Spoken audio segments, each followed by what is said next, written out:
সিরাতের আলোকে, সুন্নাহর আলোকে দেখি বিষ্ণু ইসলাম শিশুদের সাথে তিনি কেমন আচরণ করতেন। বিষ্ণু ইসলামের কাছে যখন কোনো শিশু নিয়ে আসা হতো, খেজুর চিবিয়ে খেজুরের মিষ্টি রস লালা সহ বাচ্চার মুখে লাগিয়ে দিতেন। খেজুর চিবিয়ে এর রসটা মুখে ঢুকিয়ে দিয়েছে, বারাকা আসতো ছোট্ট বাচ্চাদেরকে নিয়ে। মদিনায় যখন সাহাবারা হিজরত করলেন মক্কা থেকে, মুসলিমদের ঘরে সন্তান সন্ততি নাই, বাচ্চা কাচ্চা হয় না। ইহুদিরা টিটকারি করে, এই তো মুসলমানদের সন্তান নাই। সর্বপ্রথম যেই সন্তান হয়েছে তিনি হচ্ছেন আয়েশা রাদিয়াল্লাহু তাআলা আনহার বড় বোন আসমা বিনতে আবু বকরের ঘর উজাড় করে এক সন্তান এসেছে, পুত্র সন্তান, নাম হচ্ছে আব্দুল্লাহ। কি নাম?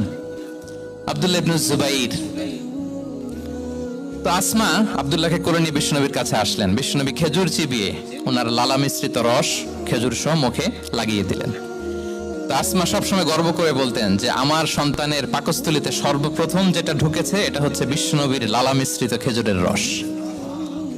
আল্লাহু আকবার।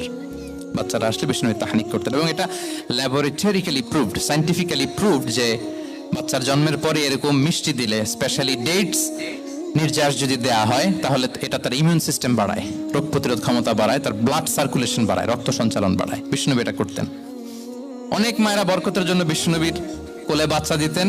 অনেক বাচ্চা বিষ্ণুনবীর কোলেই পেশাব করেছে, হাদিস সাক্ষী। ওখান থেকে মাসালা এসেছে, মেয়ে বাচ্চা পেশাব করলে কিভাবে ক্লিন হবে, ছেলে বাচ্চা পেশাব করলে কিভাবে ক্লিন হবে।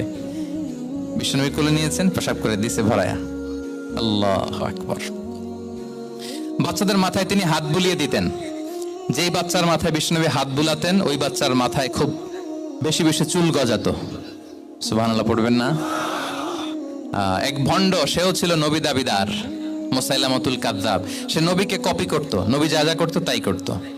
তো সেও তার এলাকায় অনেক বাচ্চাদের মাথায় হাত বুলাই দিতে শুরু করলো, যে মুহাম্মদ বাচ্চার মাথায় হাত বুলালে বাচ্চার মাথায় চুল বড় হয়, আমিও তাই করব। সে বলতো আমিও নবী। সে বলতো নবু আনিস শুনলি ওয়ানিস শুনলাকি মুহাম্মদ, হে মুহাম্মদ, নবু তোমার অর্ধেক আমার অর্ধেক। কি মামুর বাড়ির আবদার দেখছেন? বলে আমারটা আমাকে বুঝিয়ে দাও। তো নবীকে কপি করতো।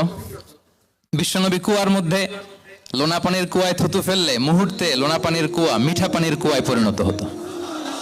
মুহূর্তের মধ্যে লোনা পানির কুয়া হয়ে গেছে। তো বিশ্বনবীকে কপি করে সে তার এলাকার নবজাতক বাচ্চাদের মাথায় যখন হাত বুলিয়ে দিতে শুরু করলো, পরবর্তীতে দেখা গেল ওই বাচ্চাগুলো আজীবন দূরের কথা, তাদের মাথায় চুলই ওঠে নাই। আল্লাহু আকবার। মুজিজাতুন নবী। মাঝে মাঝে বাচ্চাদের সাথে মজা করতেন, তাদের সাথে খেলাধুলা করতেন। বাসায় ছেলেমেয়েদেরকে নিয়ে খেলতে নেমে যাবেন। শুধু বাচ্চাদের সাথে ফান করতেন এমন না।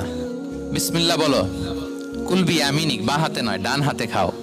বা খুল মিম্মা ইয়ালিক, আর এদিক সেদিক থেকে নয়, তোমার সামনে যেটা আছে ওইটা খাও। সুবহানাল্লাহ। শুধরে দিতেন।